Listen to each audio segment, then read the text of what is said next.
오늘 사도행전 28장 1절부터 16절까지 말씀을 통해서 노마로 들어가니라 라는 제목으로 은혜를 나누고자 합니다.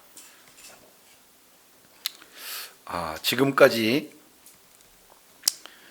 사도 바울을 향해서 하나님께서는 계속해서 하신 약속의 말씀이 있죠. 그 말씀은 어디 들어가라 하리라?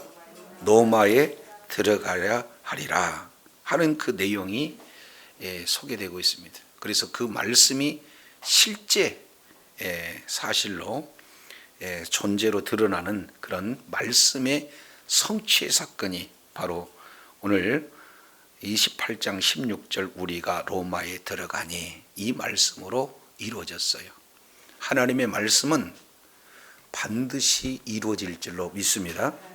한번 하신 말씀은 하나님께서 이루심으로 하나님이 하나님 되심을 드러내시는 거예요. 그래서 하나님이 일하시는 방법은 크게 먼저 뭐 하시고 말씀하시고, 그리고 그 말씀하신 것을 뭐 하신다?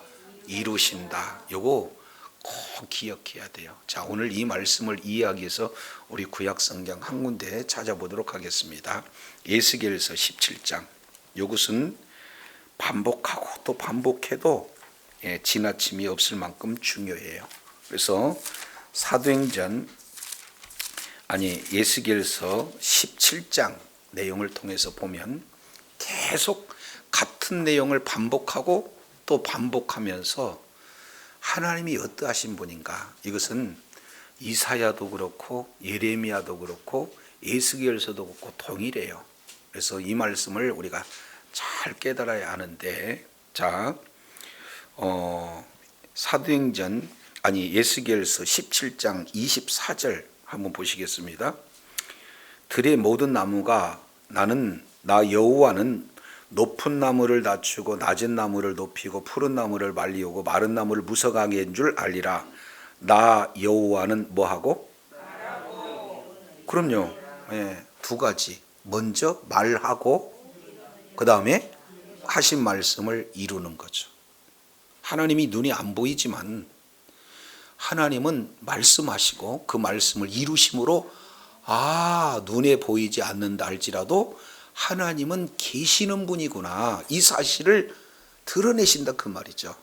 자, 요거 머릿속에 기억하시고 12장 보겠습니다. 12장 25절. 나는 여호와라, 내가 말하리니 내가 하는 말이 다시는 더디지 아니하고 뭐하리라? 내가 하는 말은 반드시 응한다. 더디 응하지 않고 속히 응한다. 이것은 말씀의 긴박성이에요. 그래서 하나님은 말씀하시고 그 말씀을 그대로 응하시는데, 패역한 족속아 내가 너희 생전에 말하고 이루리라 하면서 나 주 여호와의 말이니라, 그 얘기는 인치신 거예요. 하나님은 반드시 하신 말씀을 이루시겠다 하는 그런 내용입니다. 28절도 보겠습니다. 그러므로 너는 그들에게 이르기를 주 여호와의 말씀에 나의 말이 하나도 다시 더디지 아니하리니 나의 한 말이 뭐하리라? 그럼요, 이루리라. 계속 똑같은 내용 반복합니다. 자, 이 내용을 22장도 보겠습니다. 에스겔서 22장 14절. 내가 네게 보응하는 날에 내 마음이 견디겠느냐? 내 손이 힘이 있겠느냐? 다 같이 시작. 나 여호와가 말하였으니 뭐하리라? 그럼요, 하나님은 말씀하시고 하나님은 반드시 이루신다. 에스겔서 24장도 보겠습니다. 14절이에요. 나 여호와가 말하였은지 뭐하리라? 이루리라. 그 왜 이렇게 계속해서 반복할까요? 같은 말을? 하나님께서는 중요하니까 이 내용을 말씀해도 이룬다는 사실을 패역한 세대들은 몰라요. 지금도 역시 마찬가지로 하나님이 말씀하신 것을 알아듣지 못하니까 나는 여호와다. 나는 말하고 한 말을 뭐한다? 이룬다. 이걸 계속 반복합니다. 자, 그런데 이제 36장 보겠습니다. 에스겔서 36장 36절 최종적으로 말씀하고 있는 내용이 뭐라냐면, 하나님의 말씀에 불순종해서 이스라엘 백성들이 바벨론 포로로 끌려갔잖아요. 그런데 내가 다시 70년 동안 너희들에게 이제 돌아가게 하겠다. 70년 이후에 안 믿어지는 거죠. 왜? 지금 현재 강대국 바벨론이 이스라엘 백성들을 완전히 포로로 삼고 있는데 이게 어떻게 가능한 일이냐 그 말이죠. 그런데 그런 상황 속에서 하나님은 말씀하시고 말씀하신 일은 반드시 이루신다는 것을 매번 얘기해도 못 알아들으니까 계속해서 반복하고 있는 거예요.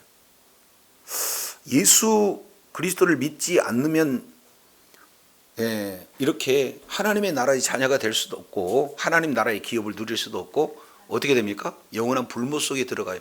강조해도 못 알아들어. 그러니까 어떻게 돼요? 매번 예수님이 그리스도다, 구원자다, 예수님을 믿으면 바로 우리에게 구원이 있다라는 사실을 매번 강조하고 있는 거예요. 자, 36절 하반절 내용을 보니까 나 여호와가 말하였으니 뭐하리라? 37절이 중요해요. 자, 그러면 하나님의 말씀은 한번 말씀하시면 그대로 이룬다는 사실을 이제 우리가 알았어요. 그럼 우리는 가만히 있어도 되겠는가? 아니죠. 자, 이제 37절 잘 보시겠습니다. 나 주 여호와가 말하노라. 그래도 거기다가 동그라미를 쳐주세요. 그래도 이스라엘 족속이 이와 같이 자기들에게 이루어 주기를, 우리들에게 뭐 하기를? 이루어지기를 내게 뭐 해야 된다?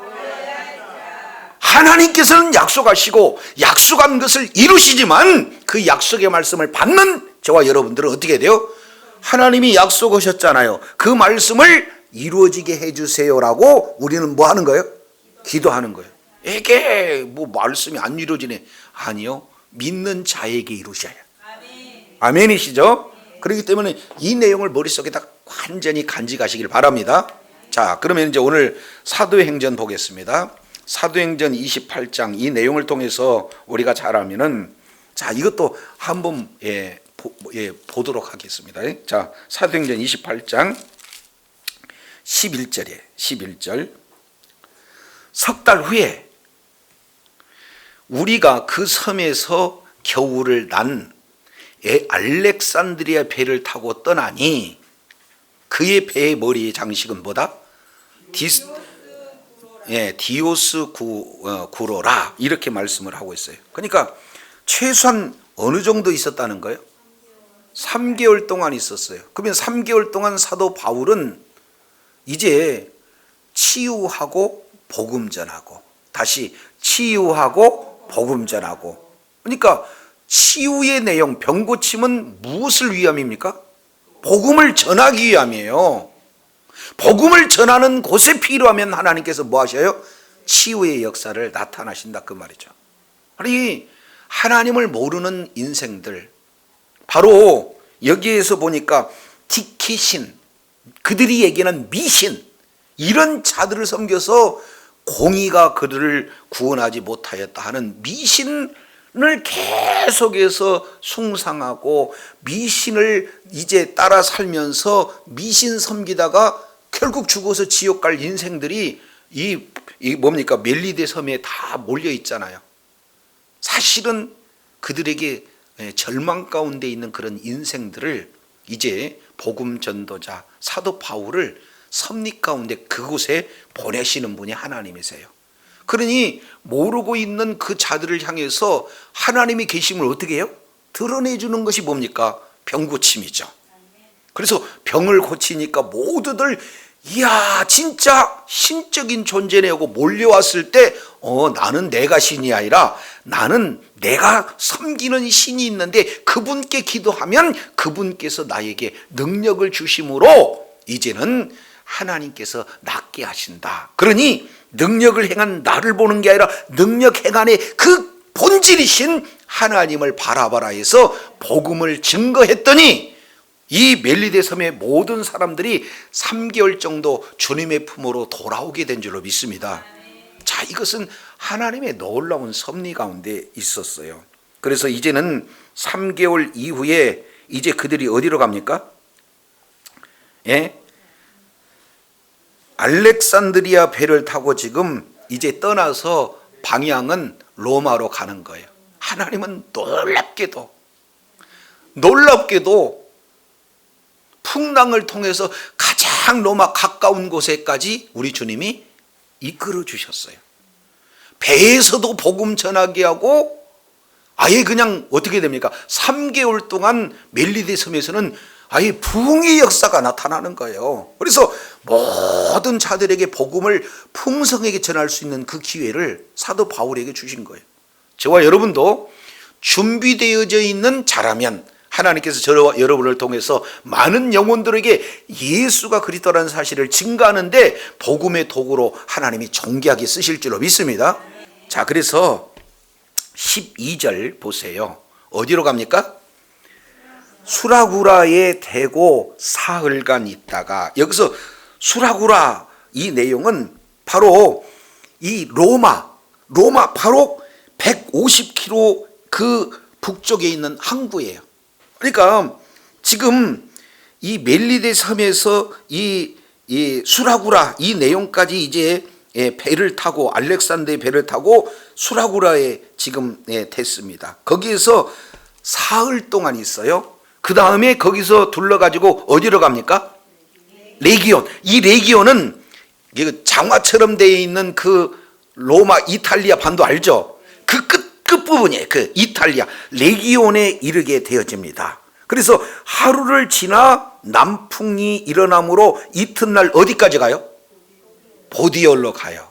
자, 여기서 하나하나 지금 멜리데 섬에서 수라구라, 그리고 수라구라에서 레기온에서 보디올, 모든 항해의 그런 과정 하나하나를 자세히 설명하고 있는데, 여기서 우리가 이제 생각해 볼 수 있는 내용은 뭐냐? 이 레기온에서 보디올까지가 무려 340km 거리입니다. 몇 킬로요? 340km 거리예요. 자, 그러면은 지금 배는 굉장히 속도가 빠른데 그때 당시 배는 엔진이 없어요. 그러니까 결국 어떻게 됩니까? 노를 저어서 가고 돛을 통해 가지고 풍랑을 이용해서 가요. 그렇기 때문에 이제 대부분 340km 간다 하면은 평균 잡아서 아무리 못 걸려도 5일 길이다. 340km라는 게. 그런데 자세히 보세요. 14절. 5일 길임에도 불구하고 여기서 레기온에서 이튿날 보디올, 그러니까 하루를 지나 이튿날 그러니까 며칠입니까? 이틀 만에 가는 거예요. 근데 왜 이렇게 빠르게 급속도에 갈 수 있는가? 그 중간에 뭐를 이렇게 말씀하고 있어요? 하루를 지나 후 뭐가 불러서? 이것은 하나님의 은혜구나. 그러니까 하나님께서 얼마나 바쁘셨든지 사도 바울을 어디로 이끌기 하기 위해서? 로마로 이끌기 위해서 이제 하나님께서 이렇게 순풍을 허락하여 주셨다는 사실을 우리가 놓쳐서는 안 돼요. 이것이 바로 하나님의 섬세한 그 사랑의 마음의 표현인 줄로 깨달으시기를 바랍니다. 그러니까 도저히 이렇게 갈 수 없는 그 짧은 기간 내에 빠르게 갈 수 있는 내용은 전적인 하나님의 도우심이었다라는 것을 보게 돼요. 그러니까 하나님의 섭리, 사도 바울을 통해서 어디로 가야 하리라? 로마로 가야 하리라. 근데 이 로마로 가는 그 길의 마지막, 하나님께서 풍랑을 통해서, 그리고 멜리데에서 그 어려움을 통해서 모든 어려움을 다 극복하게 한 후에 하나님의 이제 인도함을 받아서 로마로 급속하게 가고 있는 그런 내용은 로마 복음을 위한 하나님의 그 마음이 그대로 표현된 모습이다. 우리가 이렇게 보게 되어져요. 그래서 이튿날 보디올에 도착하는 것은 바로 로마 입성하는 첫 관문 지역입니다. 자, 그래서 14절 내용을 보니까 거기서 보디올에서 누구를 만났어요? 형제를 만나 그들의 청함을 받아 이래를 거기서 유하다가 어디로 가니라? 야, 드디어 어디로 간다? 로마로 가. 자, 거기에다가 14절에 이렇게 밑줄 한번 쳐보세요. 거기서 형제를 만나. 이것이 하나님의 위로예요. 지금 사도 바울의 평생 소원은 어디였느냐? 로마로 가는 것. 근데 그렇게 가려고 애를 썼는데 로마의 길이 번번이 막혔어요. 그런데 지금 로마로 가고 있는 그 마음이 얼마나 들뜹니까? 그잖아요. 그런데 처음 가본 로마, 바로 그 관문에 누가 있었다는 거예요. 그럼 이 형제는 누구냐 그 말이에요. 왜냐하면 이 믿음의 형제들은 누가 복음을 전했냐 그 말이죠. 이미 로마에는 믿음의 식구들이 있었다, 이 사실을 보게 됩니다. 자, 그러면 이 형제들은 그 근원지가 어디냐라고 봤을 때 로마서 사도행전 2장 내용을 우리 잠깐 살펴보고 오겠습니다. 사도행전 2장, 이미 우리가 살펴본 내용이죠. 1절에서 4절까지는 마가 다락방에서 성령께서 임하시는 그런 어떤 장면이 소개되고 있습니다. 자, 그런데 2장 5절 보니까 그때 경건한 유대인이 천하 각국으로부터 와서 예루살렘에 이제 거주할 때에 그 사람들이 어떻게 되느냐? 2장 9절 보니까 바데인, 메데인 쭉 설명하고 있고 10절 하반절 내용을 보니까 이렇게 변해. 로마로부터 온 나그네, 곧 유대인과 유대교에 들어온 사람들, 이런 사람들이 성령 강림 사건을 통해서 이제는 큰 은혜를 받았어요. 그리고 이들이 다 어디로 갔습니까? 로마로 가서 사도들이 없이, 복음 전하는 사람들이 없이 로마에 있는 유대인들이 예루살렘에서 성령 충만을 받고 그들이 본국으로 돌아가서 자체적으로 개척한 그런 어떤 교회가 로마 교회고, 로마에 많은 예수 믿는 사람들이 있었다라는 사실들을 살펴볼 수가 있습니다. 자, 그래서 갔더니 그들의 청함을 받아 사도 바울이 로마로 지금 죄수의 신분으로, 미결수이지만 죄수의 신분으로 지금 로마에 입성한다는 사실들을 로마 형제들이 학수고대하면서 도착하자마자 뭐 하는 거예요 지금? 만났습니다. 그리고 그들의 청함을 받았습니다. 그리고 거기서 며칠간 유해요. 1회 동안 유하다가, 그래서 우리는 이와 같이 어디로 간다? 로마로 간다. 이 내용을 말씀을 하고 있어요. 자, 어디로 간다? 로마로 간다. 이제 중요한 내용입니다. 15절 자세히 읽어보세요. 15절 내용을 보니까 그곳 형제들이 우리 소식을 듣고 아비오 광장과 트레이스 타베르네까지 뭐하러 오니? 형제들이 뭐하러 오니? 거기다가 밑줄을 착 치세요. 이 내용을 알아야 로마서 전체 내용을 알 수가 있고, 또 성경 전체의 내용을 우리가 알 수 있는 내용이 바로 이 구절에 소개가 되고 있어요.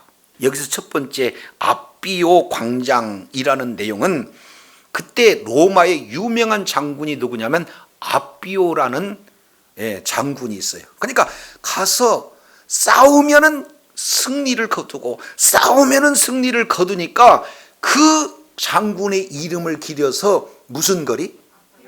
아비오 거리.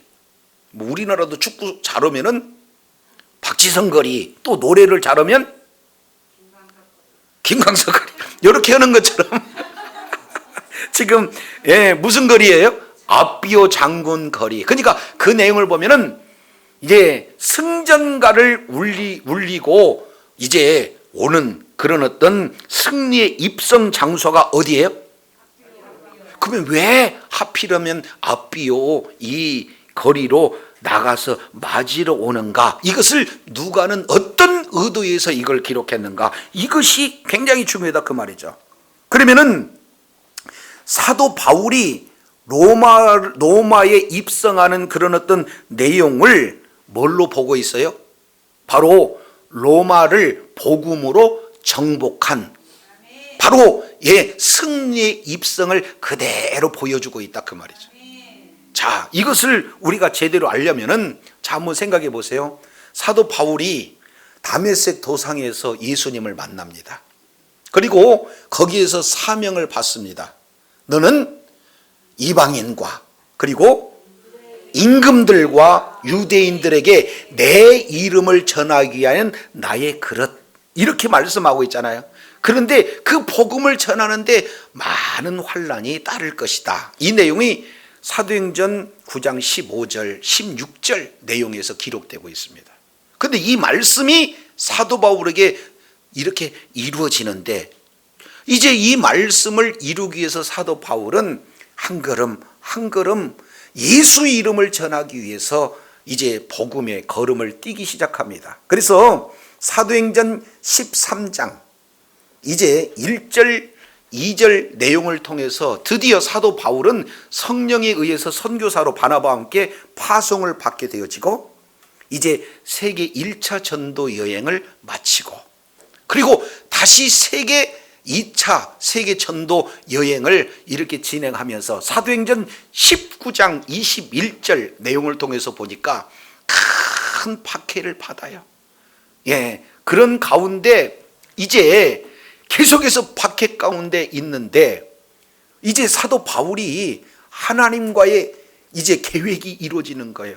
아, 지금부터는 내가 앞으로의 선교 계획을 이렇게 하겠다 하는 그 내용을 사도 바울은 자기 혼자 계획하지 않고 성령 안에서 계획합니다. 성령 안에서 계획합니다. 다른 말로 내 뜻이에요. 성령의 충만함으로 성령님의 인도함을 받는 계획이에요. 그렇습니다. 성령의 인도함을 따라 결정된 내용이, 아, 이제 구제 헌금을 가지고 예루살렘으로 올라가야 되겠다. 그리고 그 다음에 로마로 가야 되겠다는 것이 사도 바울의 소원이요 계획이요 성령 안에서 이루어진 계획인 줄로 믿습니다. 이제 점점 하나님께서 주시고자 하는 메시지가 구체화된다 그 말이에요. 복음을 거쳐서 예루살렘으로, 그 다음에 어디로 간다? 로마로 간다. 근데 이 로마로 가는 이런 과정 가운데 영적 전투가 얼마나 선교 현장에서도 많이 있었지만 예루살렘으로 가는데 영적 전투 현장이 얼마나 많은지 몰라요.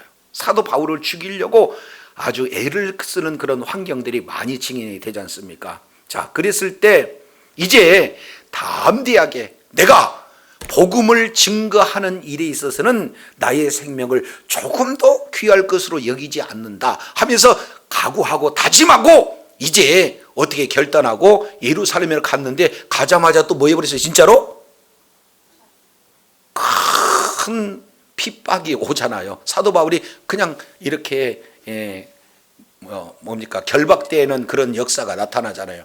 자, 그래서 로마로 오기까지 죽이려는 순간순간 실질적으로 결박되고 있는 그런 어떤 상황으로 영적 전투가 계속해서 이루어집니다. 자, 그리고 이제 겨우 가이사라에 옮겨져서 가이사에서 로마로 오는 과정, 우리가 지난 시간 살펴봤더니 배에서 풍랑이 일어나 가지고는 죽을 상황이 놓여 있고, 또 멜리데 섬에서는 아예 복사에게 물려가지고 죽을 그런 어떤 상황에 놓여 있고, 이 모든 내용을 성경은 뭐라고 표현하냐면은 영적 전투. 그럴 때마다 사도 바울은 주님의 인도함을 받아서 주님의 보호하심으로 영적 전쟁에서 승리하게 된 줄로 믿습니다. 그래서 마침내 영적 전투의 승리를 통해서 어디까지 입성했다? 로마까지 했다. 그래서 로마 앞에 많은 분이 몰려와서 할렐루야 하고 영접하는 그 모습을 뭘로 기리냐? 아비오 광장. 그 내용이 로마군이 그때 시대적인 내용으로 보면 로마군이 전투에서 성전가를 울리면서 개선했을 때 많은 사람들이 환호해서 승리의 그 축하를 내리는 내용과 똑같이, 비록 사도 바울의 신분은 죄수의 신분이다 할지라도 지금까지 오는 모든 영적인 전투 현장마다 이기면서 최종적인 승리, 로마까지 입성하는 것을 환영하는 모습으로 드러내고 있는 줄로 깨달으시길 바랍니다. 이게 지금 한 절에 이 내용들이 나타났어요. 자, 이제 조금 어렵게 설명합니다. 아비오 저자와 삼강까지 뭐하러 왔으니? 맞으러 왔으니, 이 내용은 아판테신, 한번 따라합니다. 아판테신. 다시 한번 아판테신. 네, 아판테신이라고 하는 이 내용은 방금 말씀했던 내용처럼 로마의 장군이 승전가를 울리고 개선 장군으로 될 때 맞이할 때 쓰는 용어예요. 아판테신이라는 단어가. 근데 이가 똑같은 내용이 여기 말고 두 군데 더 기록되고 있어요. 그러니까 성경에는 꼭 3번 기록됐다 이렇게 표현해요. 아판테신이라는 이 단어가. 자, 이제 하나 또 넘어가겠습니다. 어디로 넘어가냐면은 마태복음 25장. 이거 중요하니까 한번 찾아보도록 하겠습니다. 뭐 간단한 내용이긴 하지만 마태복음 25장. 여기에는 열처녀의 비유에 대해서 말씀하고 있는데 25장 5절 보니까 신랑이 더디움으로 다 졸며 잘세. 25장 6절 밤중에 소리가 나되 보라 신랑이로다 하고 그 다음에 뭐예요? 맞으러 나오라 해서 여기 맞으러 나오다 해서 맞으러 이 내용이 아판테신이야. 다시 뭐라고요? 예, 신랑을 맞으러 오는 겁니다. 신랑을 맞으러 올 때도 아판테신이라는 단어를 써요. 성경에는 3번 기록되고 있는데 개선 장군이 개선 뭡니까? 개선 장군을 맞을 때 아판테신. 또 하나는 신랑을 맞을 때 아판테신. 이 내용을 말씀하고 있어요. 자, 한 군데 더 보겠습니다. 데살로니가전서. 이것은 종말론적인 내용으로 매우 중요하기 때문에 하나씩 우리가 찾아보는 거예요. 데살로니가전서 4장입니다. 우리 주님께서 그들과 함께 구름 속으로 끌어올렸으니까 예수님이 오실 그 당시에 죽은 자도 또 그 당시 산 자도 부활체로 변해서 우리 주님께서 순식간에 뭐예요? 모두들 공중으로 끌어올린다는 거예요. 이때 저와 여러분의 함께 있는 그런 은혜가 있어야 될 줄로 믿습니다. 끌어올려 공중에서 주를 뭐 한다? 다시 공중에서 주를 뭐 한다? 요게 아판테신이야. 다시 뭐라고요? 맞이한다, 영접한다가 뭐예요? 아판테신. 그래서 3가지입니다. 첫 번째는 개선 장군을 맞이한다 해서 맞이하다가 아판테신. 그리고 신랑을 맞이한다 했을 때 아판테신. 그리고 공중에서 우리 주님을 영접한다, 맞이한다가 아판테신. 이 3군데 성경은 말씀을 하고 있어요. 그 중요한 내용을 지금 어디에 기록하고 있습니까? 사도행전에서 지금 이 내용을 기록하고 있다. 이걸 우리가 살펴보게 되는 거예요. 그만큼 의미 있는 장면이에요. 사도 바울은 걸음걸음 영적인 전쟁에서 계속해서 주님께 의지함으로 말미암아 주님이 주신 권세로 말미암아 복음을 증거하면서 날마다 영적 싸움에서 승리한 자가 된 줄로 믿습니다. 마침내 로마에 당당하게 개선 장군처럼. 동시에 이 이미지는 예수님께서 최종적인 승리자로 선언하시는 복음의 승리의 그런 어떤 배경을 두고 아판테신이라는 단어가 지금 소개되고 있어요. 자, 그래서 아비오 광장과 트레이스 티베르네 여기까지 뭐 했다? 맞이하려 왔다. 이 내용들을 보게 됩니다. 그래서 바울의 입성은 복음 정복의 입성이다. 사도 바울의 입성은 바로 이제 재림할 때 예수님을 맞이하는 그런 어떤 입성의 그림자다라는 사실로 지금 보여주고 있어요. 그러니 사도 바울의 마음 가운데 얼마나 감격하겠냐 그 말이죠. 자, 그래서 맞이오러 오는 그런 사람들한테 먼 거리 생업도 마다하고 시간을 내서 물질을 투자해서 사도 바울을 맞이오고는 이 영적 의미를 잘 되살려 놓으면 사도 바울은 맞이러 오는 사람한테 어떻게 해야 되겠어요? 감사해야 될 거 아니에요? 맞아요? 근데 사람에게 하지 않습니다. 28장 15절 잘 보세요. 28장 15절 내용을 보니까 트레이스 타베르네까지 맞이러 오니 바울이 그들을 보고, 맞이하러 온 사람들을 보고 1번 하나님께 뭐하고? 한번 따라합니다. 하나님 감사합니다. 지금까지 내가 이 한 걸음 한 걸음 걸었던 것은 내 열심도 아니요, 내 성과도 아니요, 하나님께서 나를 써주시니 감사합니다. 그러면 한마디로 본다면 하나님이 하셨습니다. 하나님이 하시는 일에 나를 써주신 거 감사합니다. 이런 고백이 저와 여러분의 고백이 되어야 될 줄로 믿습니다. 내가 이렇게 열심히 했어요, 내가 이렇게 힘들게 했어요, 내가 이렇게 승리했어요, 이것은 인본주의. 하나님께서 하셨습니다. 어려울 때도 하나님이 하셨습니다. 위경 속에서도 하나님이 하셨습니다. 모든 영광 하나님께 올려드려야 될 줄로 믿습니다. 이거에 대해서 그저 하나님의 뜻을 이루는데 나를 써주시니 감사합니다. 그리고 그 다음에 두 번째, 이렇게 얘기해요. 담대한 마음을 뭐했다? 자, 거기 있다고 2번 그렇게 딱 기록해 놓으세요. 15절 하반절 내용을 보니까 담대한 마음을 얻었다. 그러니까 마중나라 온 맞이하는 성도들을 보고 마음이 뭐예요? 담대함을 얻었어요. 다른 말로 위로를 얻었습니다. 용기를 얻었어요.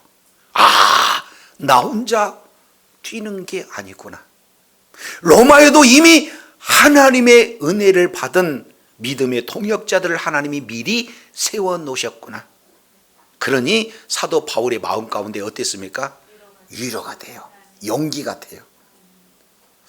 우리가 지금 성령 행적은 33기를 진행하는데 막 함께 해서 어떤 분은 이런 막 간증이 나오고 그러니까 좋아요, 안 좋아요? 좋아요. 근데 혼자 가봐 힘 빠져. 그잖아요. 사도 바울 역시 마찬가지. 나 혼자 뛰는 줄 알았더니 하나님께서는 나 혼자가 아니라 함께한 동역자들을 이렇게 준비해 놓으셨구나. 이거에 대한 감격 속에 더 용기를 얻고 담대함을 얻는 내용들을 보게 돼요. 근데 왜 그렇습니까? 왜 그러면은 사람이 그냥 단순하게 함께 하니까? 그렇지 않아요. 이 내용을 통해서 보면은 이 로마서를 기록한 장소가 고린도 교회에서 사도 바울은 로마서를 기록했다고 그래요. 소리가 들리는 내용이 어떤 겁니까? 로마에 큰 박해가 있어서 예수 믿는 사람은 다 추방당해 다니는 거예요. 그런데 이미 로마에 있는 그런 성도들이 그 복음에 대해서 잘 견고하지도 못해. 마음이 안타까워서 어떻게든지 로마에 가려고 하는데 막히고, 가려고 하는데 막히고, 계속해서 막히는. 그래서 사도 바울이 이제 나는 몸은 가지 못하지만 무엇은 갈 수 있다? 복음은 갈 수 있다. 그래서 편지를 써 보내는 것이 로마서인 줄로 깨달으시기 바랍니다. 그래서 미리 뭘 보냈어요?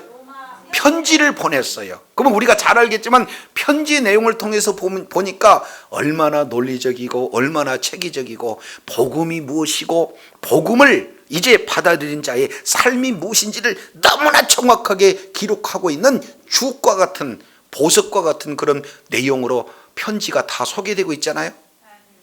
그래서 미리 이제는 로마에서 쫓겨났던 브리스길라, 아굴라를 먼저 보내고 거기에서 복음을 증거하고 로마서를 통해서 견고한 그런 어떤 신앙을 이렇게 가졌으면 좋겠다는 사도 바울의 마음의 소원이 있었어요. 그런데 딱 와서 봤더니 하나님의 이런 신실한 백성들이 이렇게나 많이 있구나. 이렇게 어려운 위경 속에서도 지도자 없이도 이렇게 반듯한 신앙을 가졌구나. 이런 모습을 보니까 마음에 위로가 되고 담력이 생긴 줄로 깨달으시기를 바랍니다. 하나님께서 하셔요. 자, 그래서 사도 바울이 먼저 보낸 것은 뭐였는데? 로마서라는 편지였는데 그 편지의 영향을 받아서 믿음의 사람들이 잘 양육이 되었고 그런 위경 속에서, 환난 속에서 믿음지길 뿐만 아니라 많은 사람들에게 복음이 증거되어서 로마에 믿는 식구가 많이 있다는 이런 내용의 반증을 보고 어떻게 해요? 마음의 위로를 받게 되는 것을 우리가 살펴보게 되어집니다. 저와 여러분 역시 마찬가지예요.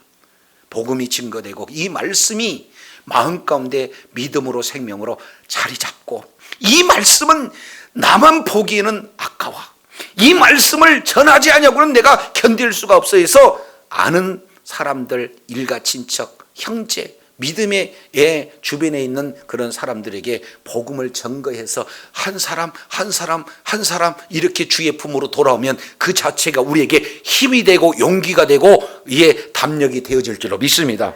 이런 내용들을 지금 하나하나 그려내고 있는 모습들을 보게 돼요. 자, 이 내용을 우리 잠깐 그 뒤에 로마서 한 장만 딱 넘기면은 로마서 1장 이 내용을 그대로 사도 바울이 표현을 해주고 있는 것을 우리가 살펴보게 됩니다. 로마서 1장이에요. 9절입니다. 내가 그의 아들의 복음 안에서, 로마서 1장 9절, 내가 그의 아들의 복음 안에서 내 심령으로 섬기는 하나님이 나의 증인이 되시거니와 항상 내 기도에 쉬지 않고 누구를 말한다? 여기서 너희는 1차적으로 누굽니까? 로마 교회 성도. 하나님, 로마 교회 성도님들 어떻게 해요? 그리고 로마 교회 성도들을 위해서 계속해서 기도했다는 거예요. 그러면서 10절, 기도만 하는 게 아닙니다. 어떻게 하든지 이제 하나님의 뜻 안에서 너희에게로 나갈 좋은 길 얻기를 뭐 했다? 구한다는 건 기도한다는 거잖아요. 하나님, 좋은 길 주세요. 다시 뭐라고요? 무슨 길 주세요? 좋은 길 주세요. 로마로 갈 수 있는 좋은 길 주세요. 계속해서 기도하고 계속해서 기도했더니 하나님께서 좋은 길 주신 줄로 믿습니다. 그 좋은 길이 뭐예요? 아니, 로마로 갈 때 그냥 갔냐? 뱃삭 안 주고 갔어. 그냥 갔냐?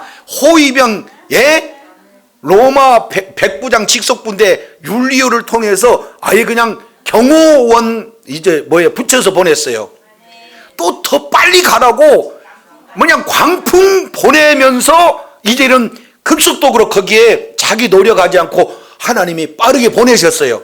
가면서 어땠습니까? 배안이 조금 어렵고 힘들기는 해도 부흥의 역사가 나타났습니다. 잠깐 3개월 동안 거기서 머무르면서 사도 바울을 아주 드높여 쓰심으로 말미암아 멜리데 섬에 복음의 역사가 아주 그냥 불길처럼 이렇게 번져나가게 된 줄로 믿습니다. 좋은 길이 아니에요. 좋은 길이에요. 죽을 듯 고생은 했지만 우리 하나님이 뭐예요? 좋은 길로 줍니다. 이것이 어디에서 나타나냐? 사도 바울의 먼저 마음에 소원을 주고, 그리고 그 소원을 이루기 위해서 하나님 앞에 기도하게 하시고 그 기도를 우리 하나님께서 응답해 주신 줄로 믿습니다. 근데 왜 그렇게 로마를 가려고 애를 썼는가? 3가지. 11절 내용을 보니까 이렇게, 내가 너희 보기를 간절히 원하는 것은, 목적은, 이유는 1번, 어떤 신령한 은사를 너희에게 나누어 주어 너희를 뭐하게 하려니라? 그렇습니다. 견고하게 하는 거예요. 지금 현재 믿음도 있지만 더 굳건한 믿음이 하기 위해서는 성령 충만으로 그에 따른 은사들이 부어질 때 더 견고하게 서기 때문에 견고하게 서는 목적, 견고하게 하려 함이니, 첫째 함입니다. 웃기자고 얘기하는 거예요, 저. 2번째입니다. 12절. 이는 곧 내가 너희 가운데 너희와 나의 믿음으로 말미암아 피차 뭐하게 하기 위해서? 안위함을 얻으려 함이니라. 믿음 안에서 만나게 되면 뭐예요? 하나가 되어지는, 위로가 돼요, 서로.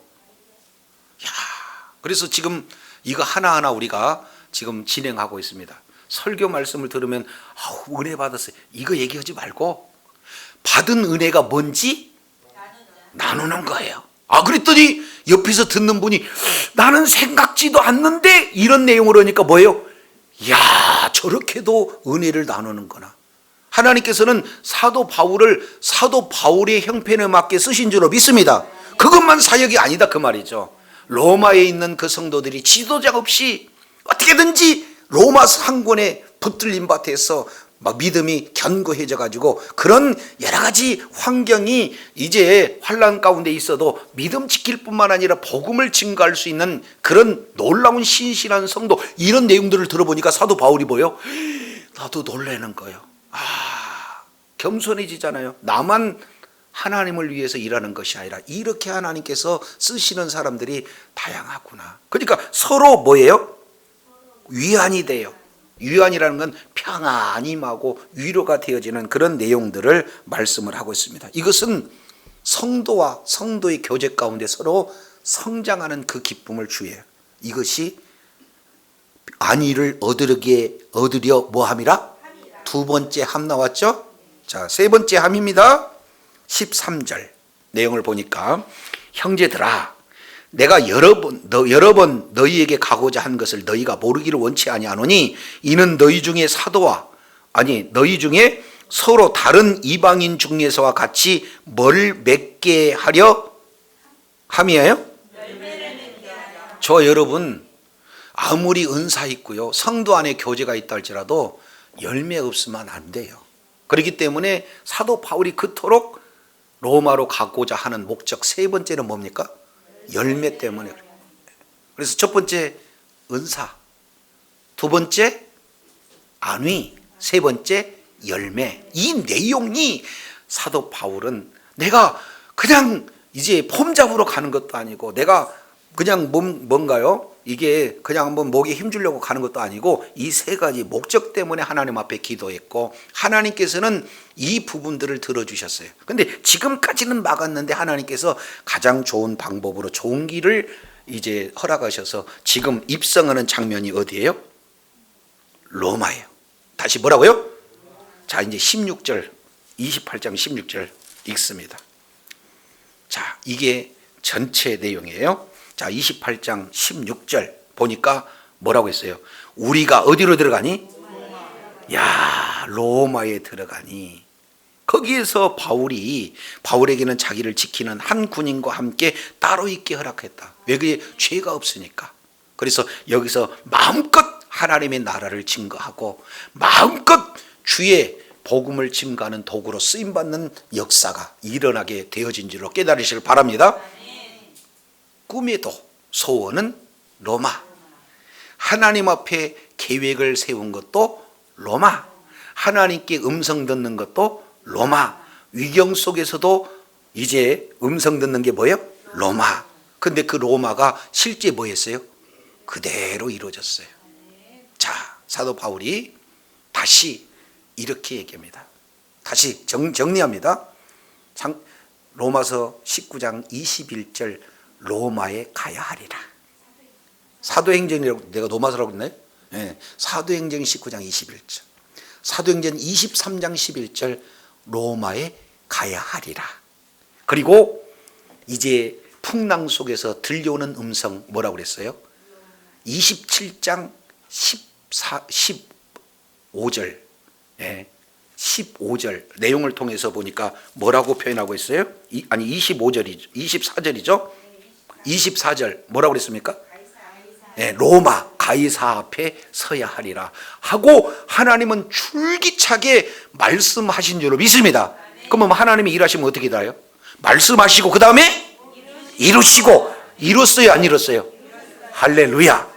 로마에 가야 하리라. 주님 말씀하셨는데 이 말씀을 방해하려고 유대인은 대적하고 바람도 대적하고 그리고 또 뭡니까? 뱀도 대적하고 이런 상황 속에서 영적 싸움에 승리하고 그리고 결국에는 하나님께서 약속을 지켜주심으로 말미암아 로마에 안착하시게 하신 분이 하나님이신 줄로 믿습니다.